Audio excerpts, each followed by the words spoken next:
by the time they start making this film, Studio Ghibli is already a big name in Japan, very well known, already has a reputation. Problem is, the reputation is that they make cute and fuzzy things for children. And that is because the Totoro character, that it was such a hit, that it kind of overpowered everything else that the studio had done by that time. And so while people got that there is some sort of environmental message in there, the message was understood to be nice to nature and take care of it, because nature is this gentle and vulnerable thing that needs our protection. Now the problem with that is that you look at Miyazaki's previous films like Nausicaa or Castle in the Sky, what you see is more of a complex examination of humanity's relationship to nature, where the problem is that we always tend to think we know better. And that leads us to exploiting nature and using its resources to be destructive to ourselves or the environment, or both. And in this arrangement, Totoro is an example where the existence of the children is so innocent that it becomes very easy for them to live in harmony with the forces of nature. They don't have to make the kind of decisions that you have to make in Grave of the Fireflies or in Mononoke. And the technology that is used in Totoro, the bus, the umbrella, is minimal and only used for support and protection, never for destruction. Of course, this is not something that Miyazaki comes up with. It's just something that he tends to emphasize in his work. It comes from Japan's base culture, Shinto, which is a native folk belief system from way before Buddhism comes along. In Shinto, nature doesn't exist for humanity to conquer. Nature is where we all come out of. It is universally sacred. And that means that the right way of life is in accordance with how nature works. This is the harmony principle, or wa. So nature is sacred and humans must strive to be in harmony with it. And even when Buddhism comes into Japan later, it works well together with base Shinto ideas and they coexist peacefully. This is a Zen garden, which you probably know about. It's a Buddhist idea, but it's built upon Shinto principles, like create and tend something harmonious and beautiful. And that is the base of my spiritual meditation.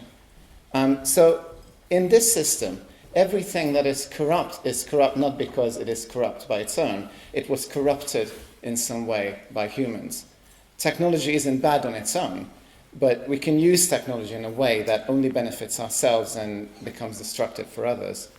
And that is why, as we get to Princess Mononoke, the film's curse will not be a supernatural curse. It looks supernatural, but its origin is human. And it comes from gods being attacked with technology that was created with the intent to destroy. So destructive technology that is not in line with the principles of Shinto. So the filmmaker's takeaway from Totoro was that people didn't really get the message when it was subtle. So they started addressing this problem more directly in the 90s. Best example, if anyone's seen Pom Poko? My condolences. So in 1994, Isao Takahata, who made Grave of the Fireflies and who is Miyazaki's longtime creative partner, comes out with Pom Poko, which is a very direct commentary on how the rapid modernization of Japan after World War II led to losing its connection with its past and its culture and its mythology and its respect for nature. It's a very dark film, which doesn't seem like it from the posters, and it was hugely mismarketed in the West as this very cute film about the tanuki, shape-shifting raccoon-like creatures. They're frolicking in the sun, having fun, all very fluffy and nice, until they start dropping dead. So do not watch that film with small children, is my advice. So, as Totoro was a parallel film to Fireflies, so does Mononoke in 1997 have its parallels to Pom Poko, with a lot of the basic themes overlapping. But Miyazaki chooses to take this story out of the modern context entirely so we can have a better look at it and still talk about what is going on now. Of all of Miyazaki's films, perhaps this is the one that most directly asks the question, what decisions are we making in our lives as individual people and collectively as humanity that creates this world that we live in today? And this film does not joke around. The first 10 minutes makes sure that you know the story is not the cute and fluffy one.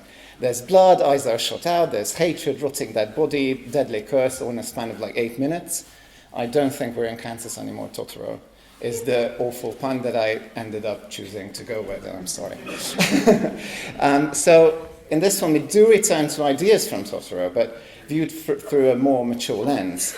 We have a forest with a local deity, we have a ritual, we have an experience of the sublime, but we also have disrespect for the spiritual. We have characters who, faced with difficult choices, make bad decisions.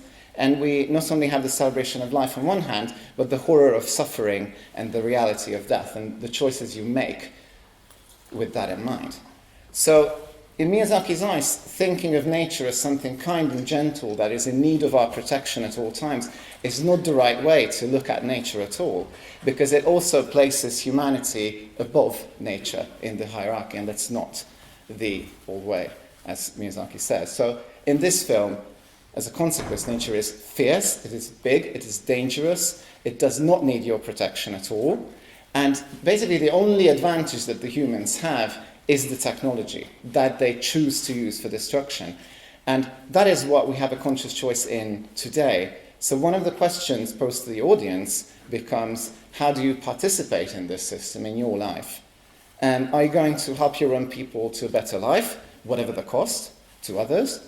Or will you be what Miyazaki called a company man, doing whatever your bosses tell you, washing your hands of whatever the consequences of your actions are that your company or your government told you to do?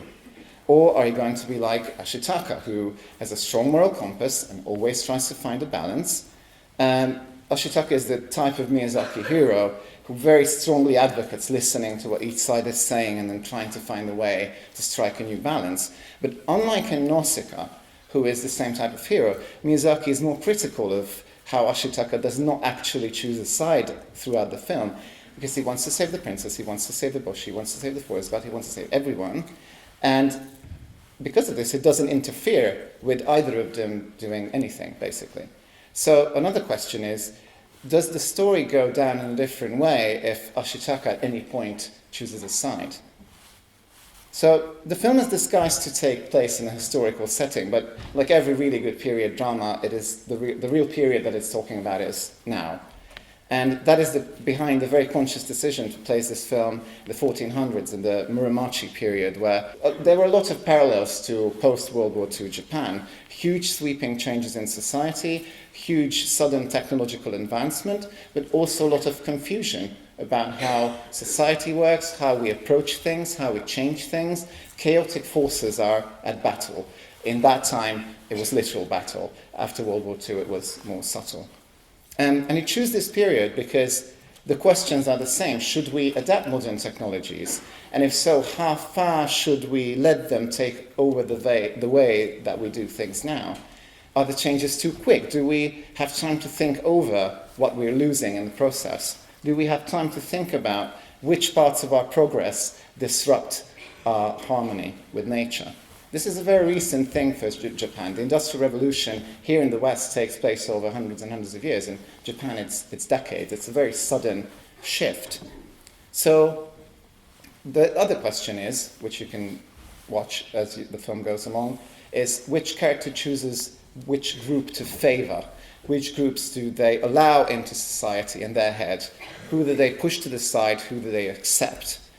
Do we give disadvantaged groups a better way to live, like the women employed in the ironworks who are liberated prostitutes, or the people in bandages that are people living with leprosy? And I mention them because most of the English translations censor out these facts about these people.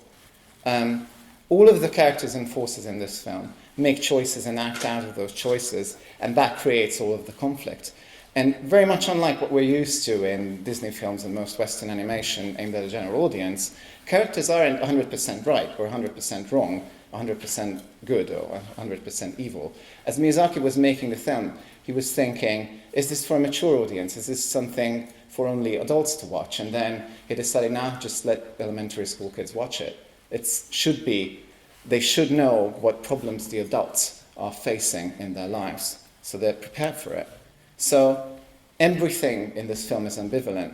Progress always means letting something else go, and choosing one path means that you are not choosing any of the other paths. Favoring one group means that you're not favoring another group.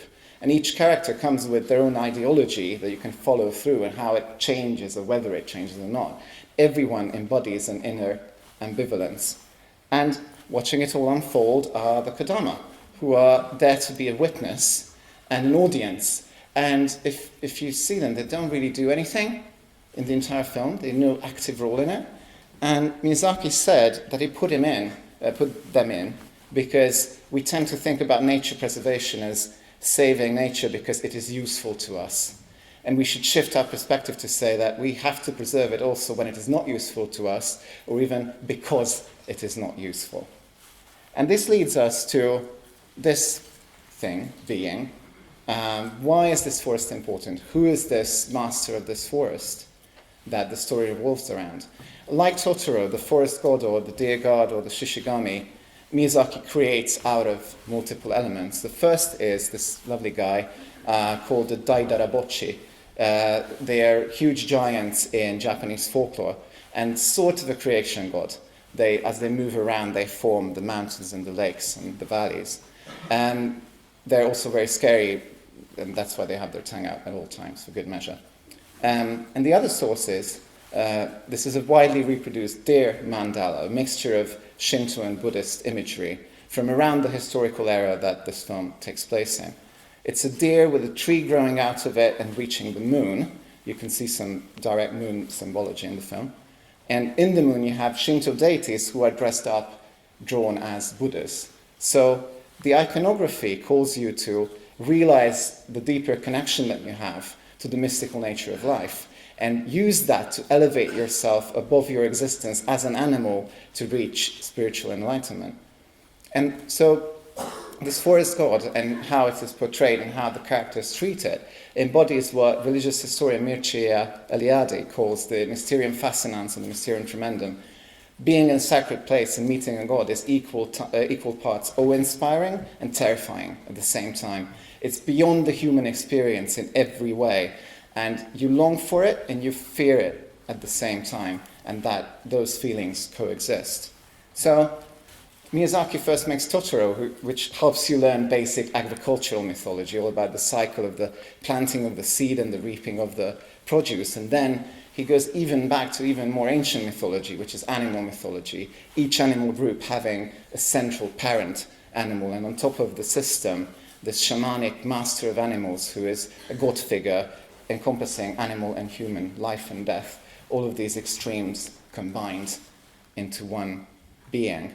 And that is the experience of life beyond simple human survival. And the question is it worth it if we cut ourselves off from that? And with that, we get to the final bit of the puzzle, the titular princess who drinks blood, leads a revenge attack in the night, feeds the sleeping beauty prince. So she exhibits very non-Disney princess behavior overall. And the key to her is the mask. She is meant to represent something truly ancient, the earliest form of Japanese art, which are mystical clay figurines from the Jomon period, used for ritual and religious purposes, dating back anywhere from 300 BC to 12,000 BC. The real question is, though, the name, Mononoke. In the English version, she is referred to as various things in the subtitles, wolf god princess or wolf girl most often. But in the Japanese original, throughout the film, she's referred to as Mononoke Hime. Hime is easily translatable, princess. But what's Mononoke? Princess Mononoke, the English title, makes that sound like that is her name, but that's not her name, that's an untranslated Japanese word. So the English title really gives no frame of reference to understand what this character is about. Plus, the American releases of Studio Ghibli films like to try and do everything in their power to hide the woman in the poster. Weird choice. You can thank Miramax and producer Harvey Weinstein for that choice. Ooh, suddenly quite topical. Okay, back to better things. So Mononoke does not mean one simple thing. It is a group of things. Today, they use many separate words for all the different creatures, but at the time the film takes place, they use the word Mononoke as a group word for all of the demons and the monsters and the weird beings and the vengeful spirits. Effectively, it's the collective name for all of the creatures that belong outside the realm of everyday human experience. So in the eyes of the humans of the film, she is the emissary, she is the representative of the forest gods and the spirits, and that's why you have this ancient mask. She's performing the role of representative.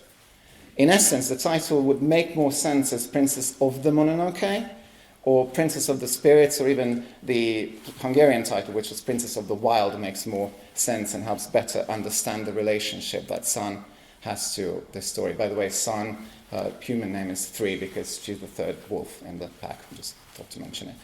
Okay, so the final question of the film, based on all that's been said, is this. Can these people work together?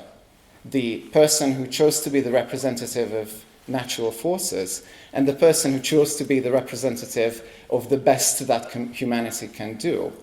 And can they find harmony between them?